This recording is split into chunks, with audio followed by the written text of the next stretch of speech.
Qué difícil es siempre predicar de una virtud que no se tiene.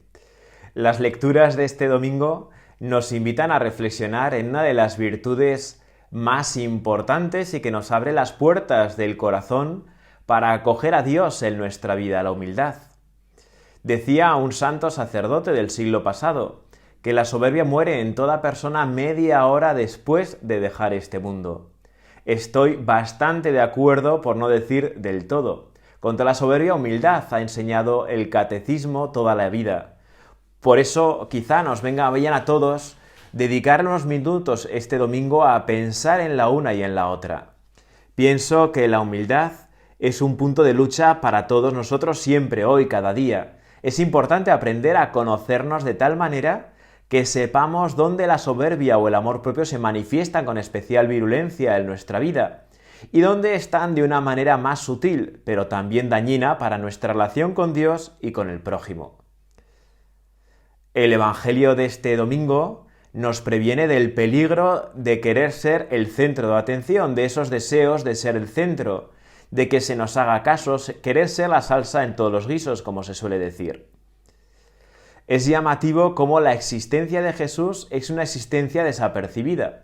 Lo expresa con fuerza la carta de San Pablo a los filipenses, el cual, siendo de condición divina, no consideró como presa codiciable ser igual a Dios, sino que se anonadó a sí mismo, tomando la forma de siervo, hecho semejante a los hombres, se humilló a sí mismo, haciéndose obediente hasta la muerte, y muerte de cruz.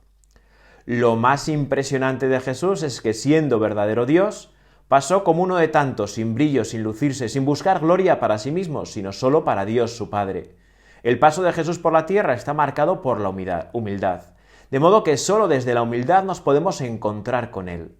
Santa Teresa de Jesús definía la humildad en 3 palabras: andar en verdad. Es decir, la humildad no es la pusilanimidad de pensar que podemos poco, que somos poca cosa, porque eso no es cierto. Cada uno puede lo que puede y lo tiene que sacar adelante. Somos hijos de Dios por el bautismo. Dios es nuestro Padre y nos ama y trata como hijos, por lo tanto tenemos que ser conscientes de nuestra alta dignidad. A su vez, todo lo que tenemos, lo tenemos porque lo hemos recibido. Por lo tanto, no nos podemos enorgullecer o envanecer por ello, no nos puede hacer mirar a los demás por encima del hombro. La mejor muestra la encontramos una vez más en Jesús. Podríamos poner muchos ejemplos. Pienso que uno de los más claros tiene lugar en la intimidad con sus apóstoles en la última cena. Cuando se levantó de la cena, se quitó el manto, tomó una toalla, se la puso a la cintura, echó agua en una jofaina y empezó a lavar los pies a los discípulos y a secárselos con la toalla que se había puesto en la cintura. El lavatorio de pies a los apóstoles, incluso a Judas Iscariote, el traidor, es una de las mayores muestras de humildad de Jesús a lo largo de toda su vida. Nos enseña que el amor, cuando es auténtico, cuando es sincero, está dispuesto a todo, incluso a humillarse, a renunciar a lo que se es, para que los demás puedan estar más arriba, puedan subir. Jesús se ha bajado de tal manera para decirnos a cada uno de nosotros: amigo, sube más arriba. Es impresionante cómo Jesús desea el último puesto, el de más abajo. Toda la vida de Jesús es un abajamiento continuo. Unir cada vez más abajo, más abajo, más abajo, obediente hasta la muerte y muerte de cruz. Como expresa San Pablo en la carta que he citado antes. Por el primer puesto suele haber peleas, raras veces por el último. ¿Y nosotros? ¿No es cierto que nuestro comportamiento tantas veces es todo lo opuesto al de Jesús? Nos engañamos cuando pensamos que le seguimos y estamos cerca y nos apartamos de lo que nos enseña la Iglesia. Cuando nos hacemos una fe a nuestra medida, cada uno de su capa un sayo, como se suele decir.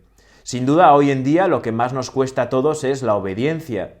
Esa humildad de la voluntad a Dios en la Iglesia, obedecer en la fe y la moral, sin decir nosotros qué es y qué no es pecado, sino asumiendo como revelado por Dios lo que nos enseña nuestra Madre, la Iglesia. Vivir los sacramentos con frecuencia, en especial la Santa Misa, al menos todos los domingos y fiestas de guardar. La confesión frecuente de nuestros pecados, al menos una vez al año y siempre que se ha de comulgar si se está en pecado mortal. Vivir con delicadeza los 10 mandamientos de la ley de Dios.